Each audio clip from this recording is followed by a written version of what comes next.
ರ ನ್ಯೂಸ್ ಕನ್ನಡ ಪ್ರಾಯೋಜಕರು Vikas Career Academy in Dharwad.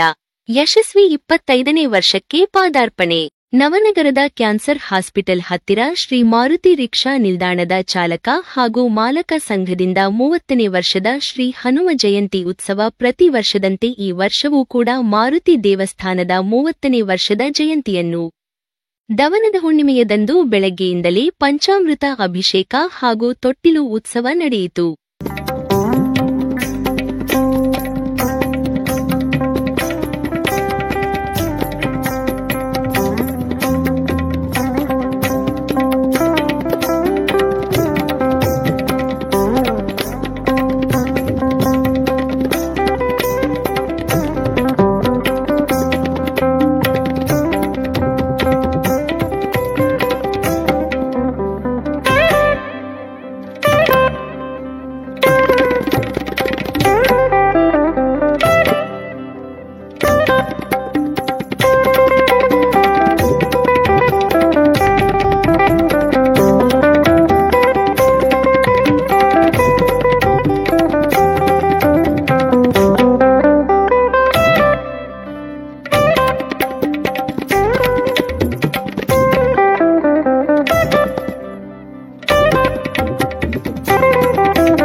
ಪಂಚಾಮೃತ ಅಭಿಷೇಕ ನಂತರ ಬೆಣ್ಣೆ ಪೂಜೆ ಮತ್ತು ಅಲಂಕಾರ ಮಹಾ ನೈವೇದ್ಯ ನಡೆಯಿತು. ಬೆಳಗ್ಗೆಯಿಂದಲೇ ಶ್ರೀ ವೀರ ಮಾರುತಿ ದೇವರ ಪ್ರಸಾದ ನೀಡಲಾಯಿತು. ಮಧ್ಯಾಹ್ನ ನವನಗರ ಅಮರಗೋಳ ಹಾಗೂ ಬಂದಂತ ಸಾವಿರಾರು ಭಕ್ತಾದಿಗಳಿಗೆ ಅನ್ನಸಂತರ್ಪಣೆ ಮಾಡಲಾಯಿತು. ವಿಕಾಸ್ ಕರಿಯರ್ ಅಕಾಡೆಮಿ ಧಾರವಾಡ ಯಶಸ್ವಿ 25ನೇ ವಾರ್ಷಿಕ ಪಾದಾರ್ಪಣೆ. 6, 7, 8, 9 ಮತ್ತು ಎಸ್ಎಸ್ಎಲ್ಸಿ ತರಗತಿಗಳಿಗಾಗಿ ವಿಕಾಸ್ ಅಕಾಡೆಮಿ ಈ ಬಾರಿಯ ಬೇಸಿಗೆ ತರಬೇತಿ ಶಿಬಿರವನ್ನು ಸ್ಟೇಟ್ ಹಾಗೂ ಸಿಬಿಎಸ್ಇ ಪಠ್ಯಕ್ರಮದ ಕನ್ನಡ ಮತ್ತು ಇಂಗ್ಲಿಷ್ ಮಾಧ್ಯಮದ ವಿದ್ಯಾರ್ಥಿಗಳಿಗೆ ಇದು ಒಂದು ಅತ್ಯುತ್ತಮ ಅವಕಾಶ. ಏಪ್ರಿಲ್ 10 ರಿಂದ ಮೇ 30ರವರೆಗೆ ನಡೆಯುವ ಈ ಶಿಬಿರದಲ್ಲಿ ಇಂಗ್ಲಿಷ್ ಬರೆಯುವುದು ಮತ್ತು ಮಾತನಾಡುವುದು ಅತಿ ಸುಲಭವಾಗಿ ಕಲಿಸಲಾಗುವುದು. ವಿಶಿಷ್ಟವಾದ ಪಾಠಶೈಲಿಯಿಂದ ತರಬೇತಿದಾರರು ಪ್ರತಿಯೊಬ್ಬ ವಿದ್ಯಾರ್ಥಿಗೂ ಆನ್ಲೈನ್ ಮೂಲಕ ಸಹ ಇಂಗ್ಲಿಷ್ ಮಾತನಾಡಲು ನೆರವಾಗುತ್ತಾರೆ. ಗಣಿತ, ವಿಜ್ಞಾನ ಹಾಗೂ ಇಂಗ್ಲಿಷ್ ವಿಷಯಗಳಲ್ಲಿಯೂ ಆಳವಾದ ಬೋಧನೆ ದೊರೆಯುತ್ತದೆ. ಪ್ರತಿಷ್ಠಿತ ಶಿಕ್ಷಕರಿಂದ ತರಬೇತಿ ಪಡೆಯುವ ಈ ಅವಕಾಶದಿಂದ ವಿದ್ಯಾರ್ಥಿಗಳು ಸ್ಪರ್ಧಾತ್ಮಕ ಪರೀಕ್ಷೆಗಳಿಗೂ ಸಜ್ಜಾಗಬಹುದು. ವಿಶೇಷವಾಗಿ ತರಬೇತಿಯ ಫಲಿತಾಂಶ ನಿರೀಕ್ಷೆಗೂ ಕಡಿಮೆಯಾದರೆ ಹಣ ವಾಪಸ್ಸಿನ ಭರವಸೆಯಿದೆ. ಇದು ವಿಕಾಸ್ ಅಕಾಡೆಮಿಯ ನಿಷ್ಠೆಯ ಸಂಕೇತ. ಇಂದೇ ಸಂಪರ್ಕಿಸಿ. ವಿಕಾಸ್ ಕರಿಯರ್ ಅಕಾಡೆಮಿ, ಲಿಂಗಾಯತ್ ಭವನದ ಹತ್ತಿರ, ರಾಮಕೃಷ್ಣ ಆಶ್ರಮ ಹಿಂದಿನ ಕಡೆ, Sattapur last bus stop, Dharwad. Vikas Academy ನಿಮಗೋಸ್ಕರ, ನಿಮ್ಮ ಭವಿಷ್ಯಕ್ಕಾಗಿ.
ಇದೇ ಸಂದರ್ಭದಲ್ಲಿ ಮಾತನಾಡಿದ ಆಟೋ ಮಾಲಕರ ಸಂಘದ ಅಧ್ಯಕ್ಷ ಮಾತನಾಡಿದರು. ಅಲ್ಲದೆ ಆಟೋ ಮಾಲಕರ ಸಂಘದ ಸದಸ್ಯರು ತಮ್ಮ ಅಭಿಪ್ರಾಯವನ್ನು ವ್ಯಕ್ತಪಡಿಸಿದ್ದರು. ನಾವು ಮಾಡಕ್ ಕುಂತಿದ್ದು 30 ವರ್ಷ 30 ವರ್ಷದಿಂದ ಹಂಗ ಕ್ರಮೇಣ ಮೇಲೆ ನಮ್ಮ ಏರಿಯಾ ಹೆಂಗೆ ಬೆಳಿತೈತಿ ಹಂಗೆ ಇಂಪ್ರೂವ್ ಹಾಕೊಂತ ಹೊಂಟೈತಿ. ಅದ್ರಾಗ ನಮ್ಮದು ಕಡಿಮೆ ಅಂದ್ರೂ 10,000ರಿಂದ 15,000 ಮಂದಿ ಊಟ ಮಾಡ್ತೈತಿ. ನಾವು ಆಟೋ ಚಾಲಕರ ಸಂಘ ಮಾಲೀಕರ ಸಂಘ ನಾವೆಲ್ಲ ಆಟೋದಾರ ಕೂಡಿ ಮಾಡ್ತೇವೆ. ಒಂದು 10ರಿಂದ 15,000 ಮಂದಿ ಊಟ ಮಾಡ್ತಾರೆ. 15,000 ಮಂದಿ ಅಕ್ಕಿ ಮಾಡ್ತೇವೆ. 7 ಕ್ವಿಂಟಲ್ 10 ಕ್ವಿಂಟಲ್ ಅಕ್ಕಿ ಮಾಡ್ತೇವೆ. 20 ಟ್ರೇ ಸಾರು ಮಾಡ್ತೇವ್ರಿ. ಹುಬ್ಬಳ್ಳಿ ಧಾರವಾಡ ಮಹಾನಗರ ವ್ಯಾಪ್ತಿಯಲ್ಲಿ ಬರುವ ನವನಗರದ ಹುಬ್ಬಳ್ಳಿ ಧಾರವಾಡ ಮಧ್ಯೆ ಇರುವ ನವನಗರ ಮಾರುತಿ ಶ್ರೀ ಆಟೋ ಸ್ಟ್ಯಾಂಡ್ 30 ವರ್ಷದಿಂದ ಅನ್ನ ಸಂತರ್ಪಣೆ ಮಾಡ್ಕೊಂತ ಬಂದಿದ್ದೇವೆ. ವರ್ಷ ಈ ತರ ನಾವು ಮಾಡ್ತಿದ್ದೀವಿ. ನವನಗರ ಭಕ್ತಾದಿಗಳೇ ಸೇವಾ, ಹನುಮಪ್ಪನ ಸೇವಾ, ಎಲ್ಲ ಆಟೋ ಚಾಲಕರು ಹಾಗೂ ಮಾಲೀಕರು ಹನುಮಪ್ಪನ ಸೇವಾ ಮಾಡ್ತೀವಿ. ವರ್ಷ ಅಂತ ಈ ವರ್ಷವೂ ಕೂಡ ನಾವು ಹನುಮ ಜಯಂತಿ ಮಾಡ್ತಾ ಇದ್ದೇವೆ. ಆಮೇಲೆ ನವನಗರ ಎಲ್ಲಾ ಭಕ್ತಾದಿಗಳು ಗಾಮಗಟ್ಟಿ, ಸುತ್ತಗಟ್ಟಿ, ಅಮರ್ಗೋಳ, ನವನಗರ್ ಸುತ್ತಮುತ್ತಲಿನ ಭಕ್ತಾದಿಗಳು ಪ್ರತಿ ವರ್ಷದಂತ ಈ ವರ್ಷವೂ ಕೂಡ ಬಂದು ತನು ಮನ ಧನ ಸಹಾಯ ಮಾಡಿ ಪ್ರಸಾದವನ್ನು ತೆಗೆದುಕೊಂಡು ಹೋಗ್ತಿದ್ದಾರೆ. ಆಮೇಲೆ ಮುಂಜಾನೆ 10 ಗಂಟೆಗೆ ಊಟ ಚಾಲು ಆಯ್ತಂದ್ರೆ ಸಾಯಂಕಾಲ 4ರಿಂದ 5 ಗಂಟೆ ಮಟ್ಟ ಊಟದ ವ್ಯವಸ್ಥೆ ಮಾಡ್ತಾ ಇದ್ದೇವೆ ನಾವು. ಅಷ್ಟು ರಿಕ್ಷಾದರು, ಚಾಲಕರು ಹಾಗೂ ಮಾಲೀಕರು. ನಮ್ಮ ಅಧ್ಯಕ್ಷರು ಕಲ್ಲಪ್ಪ ವಾಲಿಕರ್ ಅವರು ಮುಂದಾಲೋಚನೆವಾಗಿ ನಿರ್ವಹಿಸುತ್ತಿದ್ದಾರೆ. ಹುಬ್ಬಳ್ಳಿ ಧಾರವಾಡ ಮಹಾನಗರ ಪಾಲಿಕೆ ಬರುವ ನವನಗರ ಆಟೋ ಚಾಲಕರು ಹಾಗೂ ಮಾಲೀಕರ ಸಂಘದ ವತಿಯಿಂದ ಹನುಮ ಜಯಂತಿ ಪವಿತ್ರವಾಗಿ ತೊಟ್ಟಿಲು ಪೂಜೆ ಇರುತ್ತದೆ. ಆನಂತರ ಅನ್ನಪ್ರಸಾದ ಇರುತ್ತದೆ. ಕಾನ್ಸಲ್ ಎದುರಿಗೆ ನವನಗರ ಅಮ್ಮಗೋಡು ಇದರ ಪ್ರಯುಕ್ತ 30ನೇ ವರ್ಷದ ಹನುಮ ಜಯಂತಿ ಉತ್ಸವದ ಬೆಳಿಗ್ಗೆ 6:15ಕ್ಕೆ ತೊಟ್ಟಿಲು ಪೂಜೆ ಹಾಗೂ ಸತ್ಯನಾರಾಯಣ ಪೂಜೆ ಆಗಿರುತ್ತದೆ. ಆದ ಕಾರಣ ತಾವೆಲ್ಲರೂ ಬಂದು ಪ್ರಸಾದವನ್ನು ಸ್ವೀಕರಿಸಿಕೊಂಡು ಹೋಗಬೇಕಾಗಿ ಕಳಕಳಿಯ ವಿನಂತಿ. ನವನಗರದ ಶ್ರೀ ವೀರಮಾರುತಿ ದೇವಸ್ಥಾನ ಸಮಿತಿಯ ಕಲ್ಲಪ್ಪ ವಾಲಿಕಾರ್, ಪರ್ತಗೋ ಗೌಡ ಪಾಟೀಲ್, ಜಗದೀಶ್ ಸೋಮವಾರ, ಮಾರುತಿ ಹರನ್ನವರ್, ಬಸಣ್ಣ ಹಳಬಂಡಿ, ರಮೇಶಣ್ಣ ಕಲಾಲ್, ಮಲ್ಲಪ್ಪ ರಾಮಪುರ, ಶೇಖಣ್ಣ ಸೋಮವಾರ, ನಿಂಗನಗೌಡ ಪಾಟೀಲ್ ಎಲ್ಲರೂ ಉಪಸ್ಥಿತರಿದ್ದರು.